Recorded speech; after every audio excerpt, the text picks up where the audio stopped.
बचाओ, रोजगार दो, किसान जवान पटेल यात्रा के सम्मान में आयोजित इस सभा के अध्यक्ष, जिलाध्यक्ष अबू जवाहर साहब, इस सभा के आयोजक सरकार के पूर्व मंत्री आदरणीय राजेश शर्मा जी, पूर्व सांसद आदरणीय राम सागर रावत जी,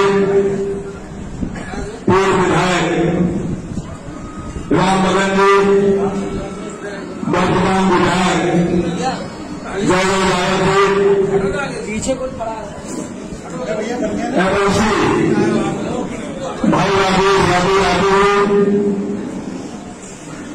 प्रीतम धर्मा जी, पूर्व विधायक रतन लाल रावत जी, सोनू यादव जी, आकाश जी, यशवंत सिंह जी, उमेश साहू जी, रईस आलम प्रमुख जी, विजय भाई गांधी जी, विश्राम खान जी, बिहार चेयरमैन साहब राजेंद्र पप्पू जी, संचालक रिजवान साहब और हमारे साथ इस यात्रा की शुरुआत करने वाले विधानसभा में मुख्य सचेता नरेंद्र वर्मा जी, लगातार इस यात्रा में अपना सहयोग देने वाले राष्ट्रीय सचिव अखिलेश कटियार जी, युवक सभा के राष्ट्रीय महामंत्री उदय प्रकाश जी, डॉक्टर देवेंद्र पटेल जी, सांस्कृतिक प्रकोष्ठ के अध्यक्ष धर्मेंद्र सोलंकी जी, कामता यादव जी, समीर चौधरी साहब, शिवकुमार यादव जी, शिक्षक सभा के प्रदेश सचिव अरुण पटेल जी, राजनीति से चलकर आए भाई राजेश शर्मा जी, हमारे जनपद के सीनियर एडवोकेट वरिष्ठ नेता वीरेंद्र जी, और बात पर से चलकर आई बहन डॉक्टर शालिनी राकेश जी, मंच में बैठे हुए सभी सम्मानित नेतागण और इस स्वागत सभा में आए हुए सम्मानित भाइयों, बहनों, नौजवान दोस्तों, पत्रकार साथियों, सबसे पहले मैं महान समाजवादी नेता, हम सबके नेता पूज्य देवी ठाकुर जी के चरणों में मैं श्रद्धासुमन अर्पित करता हूं। बड़े कोविड से मैं जब इस विद्यालय प्रांगण में आया, क्योंकि मैं माननीय नारायण सिंह यादव, माननीय देवी प्रसाद वर्मा जी को अपना बेटा मानकर एक किसान के घर में जन्म लेकर इनकी उंगलियां पकड़कर मैंने राजनीति में प्रवेश किया और उनसे सीखकर, उनके अनुशासन को देखकर, उनकी कर्मठता, ईमानदारी, सज्जनता, बहादुरी, संघर्ष को देखकर अपने जीवन की शुरुआत किया। मैं जब खास संघ में 1980 में राजनीति में आया, मुझे माननीय नारायण सिंह यादव, मुझे देवी प्रसाद वर्मा जी मिले और उन्होंने कहा कि तुम छात्र राजनीति में तो सफल हो गए, लेकिन अब सार्वजनिक जीवन की राजनीति में सबसे बड़ा एक विषय है, वो है खेती और किसान। क्योंकि देश के अंदर आजादी के पहले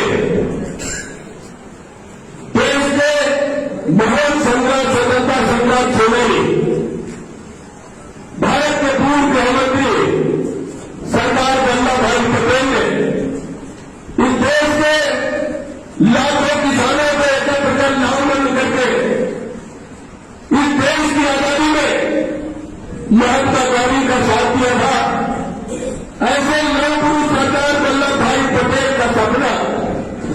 आजादी के बाद अधूरा रह गया। वो सपना, जिस सपने पर सरदार वल्लभ भाई पटेल ने धरती को जीव का अन्न पैदा करने वाले किसानों की बरूदी के लिए, उनकी तरक्की के लिए एक सपना आजादी के पहले देखा कि हमारा देश आजाद होगा, हमारे देश में मेहनत कर लोगों को, खेती और श्रम से जुड़े हुए लोगों को सम्मान मिलेगा और उनको उनकी उम्र का लाभकारी नहीं मिलेगा। लेकिन देश का दुर्भाग्य, सरदार पटेल की मृत्यु के बाद इस देश में कांग्रेस की हुकूमत, कांग्रेस शब्द जो आंदोलन कर सकता है उसको राजनीतिक पार्टी बनाकर सबसे पहले अगर कुठाराघात शुरू किया तो हमारे देश के किसानों के साथ किया। और हमारे नेता माननीय मुलायम सिंह यादव, माननीय रेणु प्रसाद गौर जी ने कहा कि हम लोग उस समय छोटे थे, लेकिन हम लोगों ने सरदार वल्लभ भाई पटेल के जीवन के संघर्ष से, डॉक्टर राम और महिला के संघर्ष से और चौरी सीधा वर्तमान संघर्ष देखकर हम खेती किसानी की राजनीति में आए। और तुम लोग भी छात्र नेता हो, छात्र राजनीति से हटकर अगर सार्वजनिक जीवन की राजनीति में खेती किसानी से जुड़े हुए लोगों की तरक्की के लिए होने वाले संघर्ष में आपने वोट पाई कि हमारे इस देश के महान किसान नेता कर्मवीर चरण सिंह राष्ट्रीय अध्यक्ष की अध्यक्षता में है, उसमें तुम लोग काम करते। हम लोगों ने माननीय राहुल जी की बात को, माननीय नेताजी की बात को माना और 1980 से ठाना कि हम इन नेताओं के साथ रहकर हम खेती किसानी करने वालों के लिए जो भी संघर्ष ये देंगे, इस संघर्ष पर हम लोग प्रयास करेंगे कि इनका संघर्ष सफल हो। मैं ऐसे महान समाजवादी नेता किसानों के वसीला माननीय राहुल जी को याद करते हुए आज सबसे एक ही अनुरोध करने आया हूं कि ये खेत कल्याण कुटीर उद्योग बचाओ रोजगार को जो किसान कल्याण पटेल यात्रा है, इस यात्रा में हम सबके नेता, इस देश के लोकप्रिय नेता, इस देश के ईमानदार ऊर्जावान नेता माननीय अखिलेश यादव जी, जो इस देश के राजनीतिक भविष्य है, उनके आह्वान पर ये यात्रा हमने भाई बहन वर्मा जी, हमारे जितने भी मंच में बहुत से लोग नहीं है, सब लोग मिलकर ये यात्रा निकाला और इसलिए निकाला कि माननीय अखिलेश यादव जी हम सबके नेता हैं और वो खेती किसानी करने वाले, गांव गरीब की बात करने वाली पार्टी के अगुआ, और उन अगुआ के हाथों में मजबूत करने के लिए जब तक इस देश का, प्रदेश का किसान नहीं खड़ा होगा, तब तक हम न पार्टी मजबूत कर सकते हैं, न हम देश मजबूत कर सकते हैं, न हम परिवार मजबूत कर सकते हैं। आज 75 साल की आजादी में इस देश के अंदर अगर कोई सबसे ज्यादा दुखी है तो हमारे प्रदेश का किसान दुखी है। और किसान विभिन्न जातियों, विभिन्न धर्मों में बटा हुआ है। हमारे बंटवारों को लेकर, हमारे धर्म घाट में बीच में अंतर पैदा कर आज वही कांग्रेस की नीति और भारतीय जनता पार्टी ने लड़ाई में देश के अंदर तबाही का रास्ता अपना दिया। भारतीय जनता पार्टी ने कांग्रेस की नीतियों को एडाप्ट किया, पकड़ा और आज इस देश में किसानों का सबसे ज्यादा सत्यानाश करने वाला अगर कोई दल है तो उसका नाम है भारतीय जनता पार्टी। मैं इसलिए नहीं कह रहा मैं समाजवादी पार्टी का हूं, मैं भी किसान का बेटा हूं। हमने छोटे से उम्र से देखा है, अब छोटे से उम्र में पढ़ते थे तो ये कहा जाता था कि भारत का किसान कर्ज में पैदा होता है और कर्ज में मर देता है। तो हम जब छोटे थे तो हमको लगता था कि ये किसने नहीं दिया, हमारे पिता ने तो कोई कर्ज नहीं लिया और हम कैसे हमारे पिता ने मानव ये कर्ज में पैदा हुआ कर्ज में मर देंगे। लेकिन हम लोगों के 40-50 साल के राजनीतिक जीवन में हम लिखते पढ़ते अपने नेताओं से सुनते, देश के शासकों से सुनते हुए आज महसूस करते हैं कि भारत का किसान कर्ज पैदा होता है और कर्ज में बढ़ जाता है। और इसीलिए हम लोगों ने साथी अखिलेश प्रचार ने एक जगह एग्जाम्पल दिया था कि हमारे देश के प्रत्येक व्यक्ति पर 50,000 रुपए का कर्जा है। ये महसूस करने की बात है। हम किसानों के घरों में पैदा हुए हैं, हम किसानों के बीच में रहते हैं। अगर आप सही ढंग से देखोगे तो इस देश के अंदर किसानों का शोषण हो रहा है और किसान को उसकी उपज का मूल्य नहीं मिल रहा।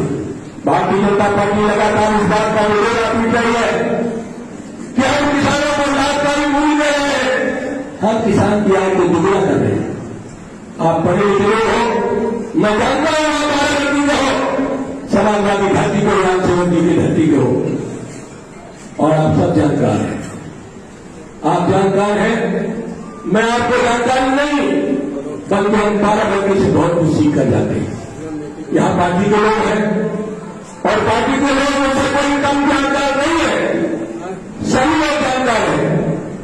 और हमारे किसानों की दशा को लेकर समाजवादी पार्टी लगातार आज पिछले 4 वर्ष से चप्पे में आंदोलन कर रही है।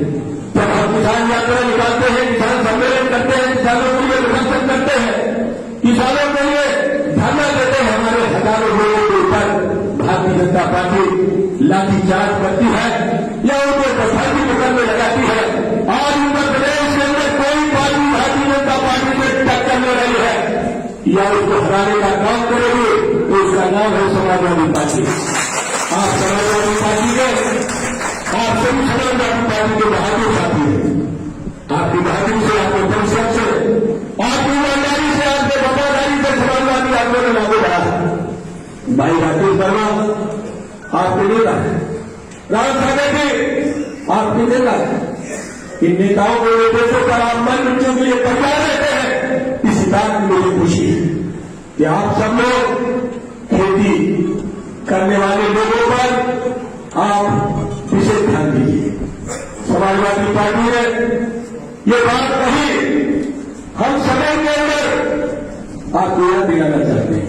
हमारे यहां 3 एलओसी है, भाई राजेश यादव, संतोष जी, संजीव, हम तीनों लोग और विधानसभा में हमारे मुख्य संगठन नरेंद्र वर्मा जी ने रात 2 चौधरी। जब आप किसानों को लाभकारी मूल्य की बात करते हैं तो आप किसान को लाभकारी मूल्य कैसे दे रहे हैं जरा बताइए। हमने 2018 में सदन के अंदर पूछा है भारतीय जनता पार्टी के मुख्यमंत्री से, कृषि मंत्री से, नेता समूहों से कि बताओ कैसे आप लाभकारी मूल्य दे रहे हैं।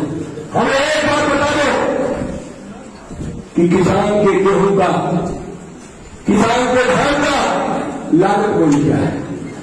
अगर आप लागत मूल्य बता दो, अगर आप धान का, गेहूं का लागत मूल्य बता दो, तब हम जोड़ेंगे कि आप हमारे किसान भाइयों को लाभकारी मूल्य दे रहे हैं। 3 वर्ष तक भारतीय जनता पार्टी ने दोनों सदनों में कोई जवाब नहीं दिया कि धान का, गेहूं का लागत मूल्य क्या है। तीसरे वर्ष अंत में हम लोगों ने फिर सवाल लगाया और सवाल घुमा के लगा दिया कि उत्तर प्रदेश के एग्रीकल्चर फार्म में, उत्तर प्रदेश के कृषि फार्मों में और भारत के रिसर्च सेंटरों में, भारत के कृषि अनुसंधान केंद्रों में गेहूं धान बोया जाता है। वो बीज बनाकर आप किसानों को सप्लाई करते हैं। तो आप बताइए, आपके एग्रीकल्चर फार्म में, आपके रिसर्च सेंटर में धान गेहूं का लागत मूल्य क्या है जानते हो क्या है? सरकार का जवाब है कि हमारे चारों साथी हम लोग जानते हैं।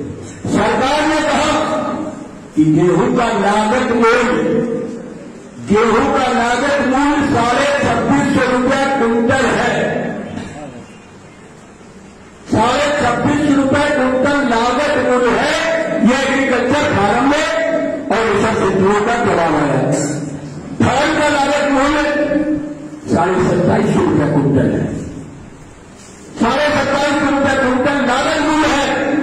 गेहूं बिक रहा है 1400 रुपये क्विंटल, धान बिक रहा है 1100-1200 रुपये क्विंटल। तो बताओ लागत और वर्तमान मूल्य में अंतर कितना है?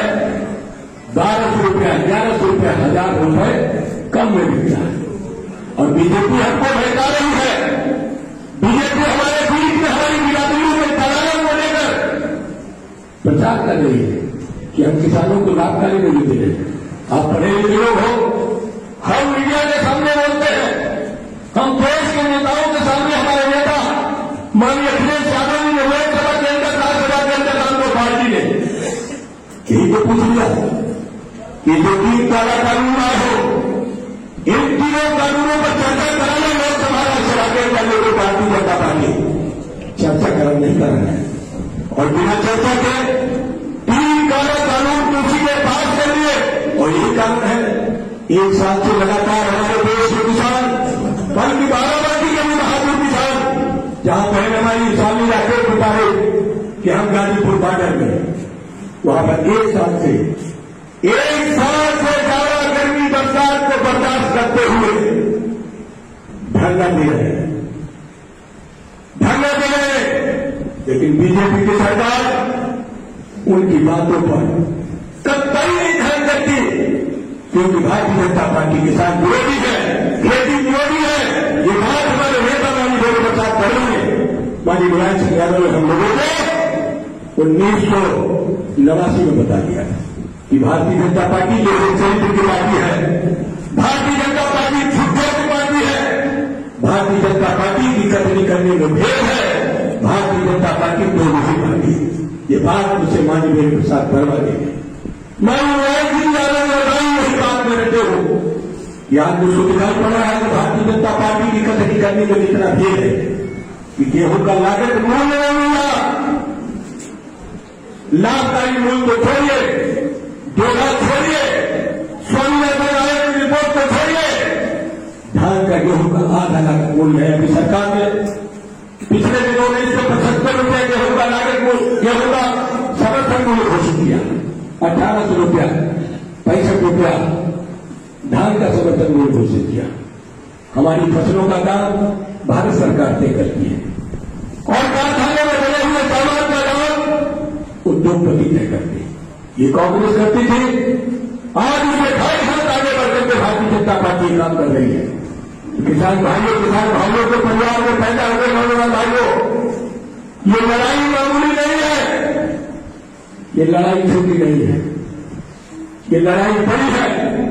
जिस तरीके से भारत की आजादी में महात्मा गांधी, सरदार वल्लभ भाई पटेल, डॉक्टर राम मनोहर लोहिया, चौधरी चरण सिंह, मौलाना अबुल कलाम आजाद, चंद्रशेखर आजाद, भगत सिंह, राम प्रसाद बिस्मिल, इन सब ने अपने प्राणों की बाजी लगाकर हमको बोलने की आजादी दिलाई, बोलने की आजादी दिलाई। और बोलने की आजादी की नीति को कांग्रेस ने उद्योगपतियों को आगे बढ़ा दिया।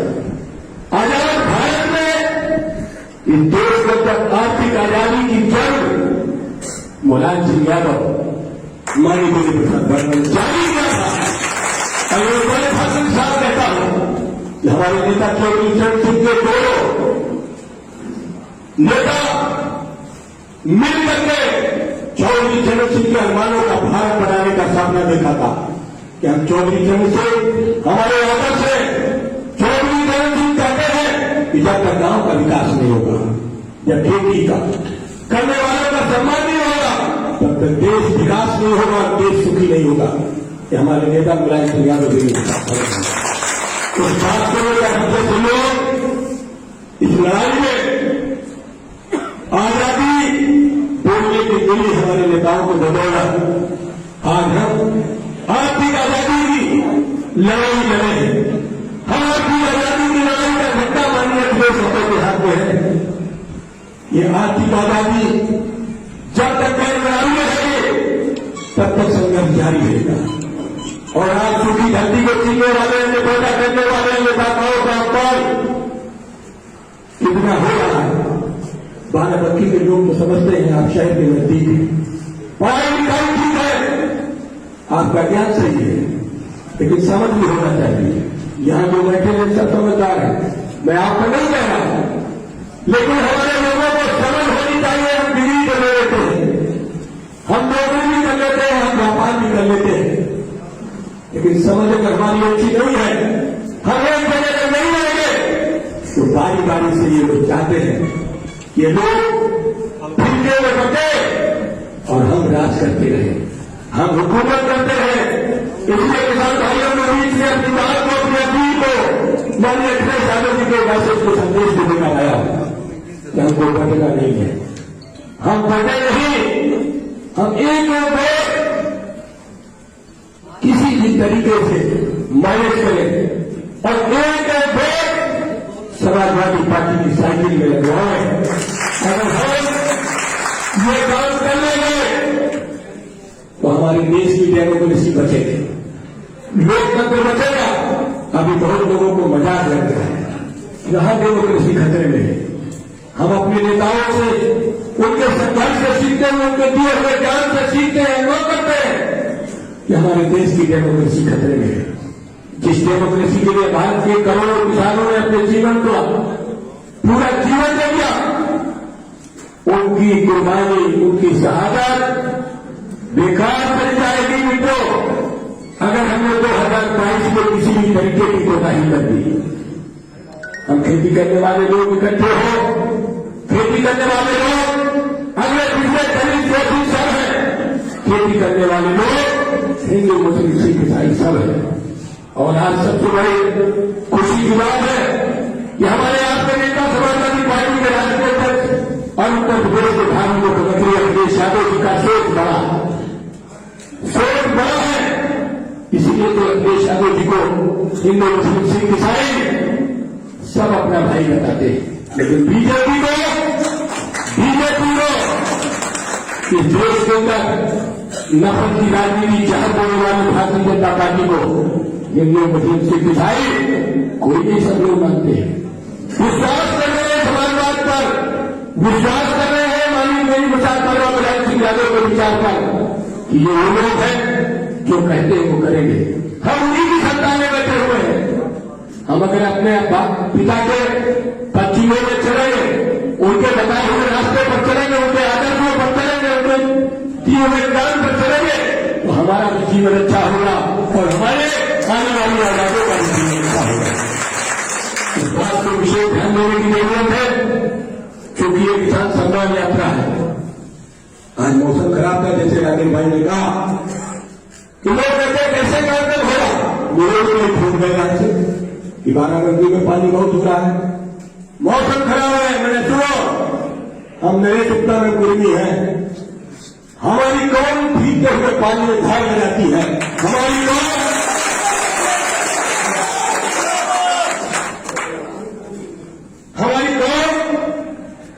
बरसते हुए पानी में, चलती हुई हवा में, गन्ने के फंदे में लगती है, गन्ने मानती है बरसते हुए पानी में, हमारी कौन भीगते हुए पानी में डालने का नौबत आती है, हमारी कौन इस देश की सच्चाई में विश्वास करती है, हमारी कौन।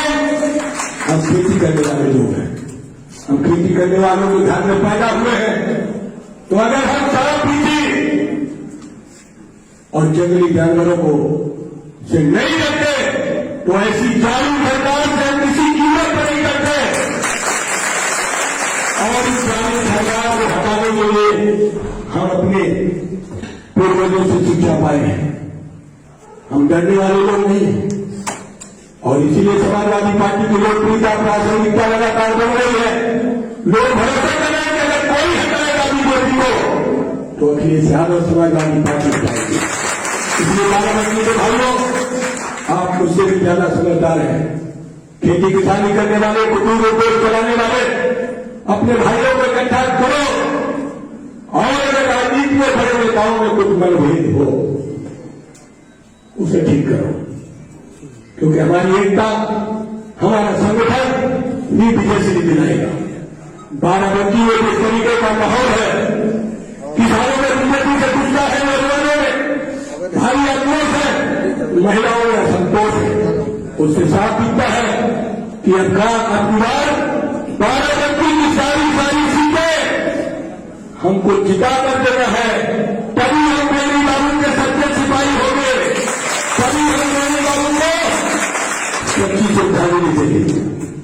अगर हमें लगन है अपने नेता के दिए हुए विचारों पर चलने का, मात्रा है, ज्यादा है, तो हाथ उठाकर कहो कि बाराबंकी की एक सीट समाजवादी पार्टी के लिए।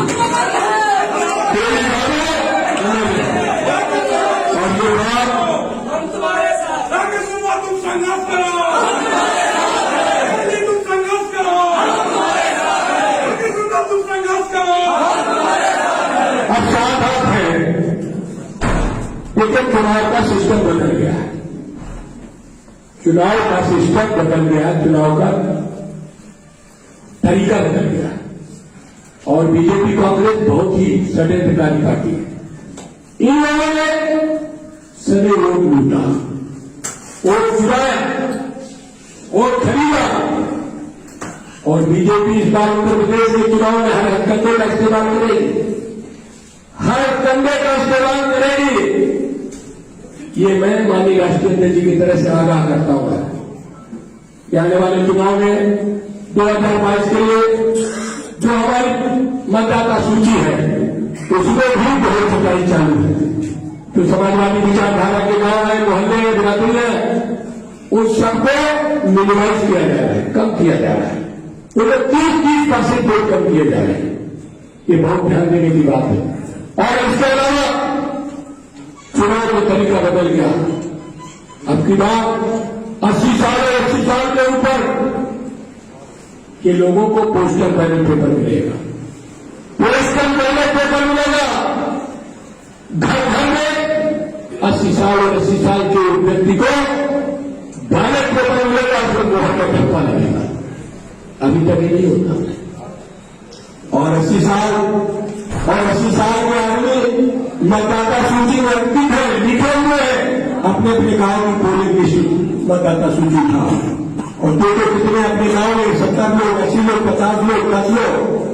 अगर वो 80 साल के ऊपर के मतदाता है तो उनके पास जाओ और उनके लिए एक डिमांड पत्र है, एक प्रपत्र की 12 दी है। जैसे आपको नाम बढ़ाने के लिए प्रपत्र 6 रखा होता है, उसे आप पोस्टल बैलेट पेपर प्राप्त करने के लिए प्रपत्र 12 दी, वो 12 दी बीएलओ के माध्यम से जिला निर्वाचन कार्यालय से आपको मिले। अगर वो प्रपत्र 12 दी आपने आओगे 80 साल के बच्चों में आप वोट बनवाओगे, वो वृद्ध आपको वोट देंगे, क्योंकि उनका गांव में वोट पड़ेगा। पोलिंग उनको नहीं जाना है, बाहर पड़ जाएगा, 2 दिन पहले पड़ जाएगा। और ऐसे में कहता हर विधानसभा में 10 से 15 हजार है। बीजेपी इस काम में लग गई। अगर हमारे लोग चूक कर गए, जो बिहार में चूक हुई, वो चूक यहां नहीं होनी चाहिए। हमको ईमानदारी से अपने नेताओं के भाग पर मतदाता सूची को चेक करना, 80 साल के ऊपर के मतदाताओं के लिए प्रपत्र 12 दी भरना और दिव्यांग मतदाताओं के लिए भी, जो विकलांग मतदाताओं के लिए भी पोस्टल बैलेट पेपर अपनी बात लगा हुआ है। और वो फॉर्म अगर आपने नहीं भरा और बीजेपी वाले ने आपके आदमी का फर्क करवा दिया और अगर बगल में उसे खुद बुढ़ापे का खर्चा दे दिया, तो वोट आपका वो है, लेकिन वोट इधर उधर हो सकता है। इसलिए बाराबंकी के भाइयों की प्रार्थना है, आपसे निवेदन है कि आज से मतदाता सूची को लेकर के 80 साल के ऊपर दिव्यांग मतदाताओं के नाम नोट करो और प्रपत्र 12 दी या फिर जो भी है प्रपत्र भारत निर्वाचन आयोग का दे, उसे भराओ। अगर ये भराओगे तो 10 से 15 हजार लोग प्रत्येक विधानसभा में आपकी जीत के अंतर को बढ़ा देगा। और अगर उस पर ध्यान नहीं दिया तो ये 10 से 12 हजार लोग बहुत प्रभाव डालेंगे। इसलिए इस काम को आप ईमानदारी से करना। दूसरी बात मैं राष्ट्रीय अध्यक्ष की आपको जानकारी देना चाहता हूं। हमारी राष्ट्रीय अध्यक्ष जी ने से 1 महीने पहले कहा था कि भारत निर्वाचन आयोग में आपकी बात जो पोलिंग एजेंट बनेगा, जो बूथ का एजेंट बनेगा, जो मतदान के दिन एजेंट बनता है अंदर, अगर वो एजेंट जिसको बनाना है वो वैक्सीन, कोरोना का वैक्सीन लगाना जरूरी है और दोनों डोज लगवाना जरूरी है और दोनों डोज लगवाने के बाद प्रमाण पत्र लेना भी जरूरी है। अगर आपके पास प्रमाण पत्र होगा तो आप पोलिंग एजेंट बनेंगे, आप बूथ एजेंट बनेंगे। अगर आपके पास दोनों वैक्सीनेशन के प्रमाण पत्र नहीं होगा, आपका आदमी कोई पोलिंग एजेंट नहीं बन पाएगा। अगर पोलिंग एजेंट नहीं बन पाएगा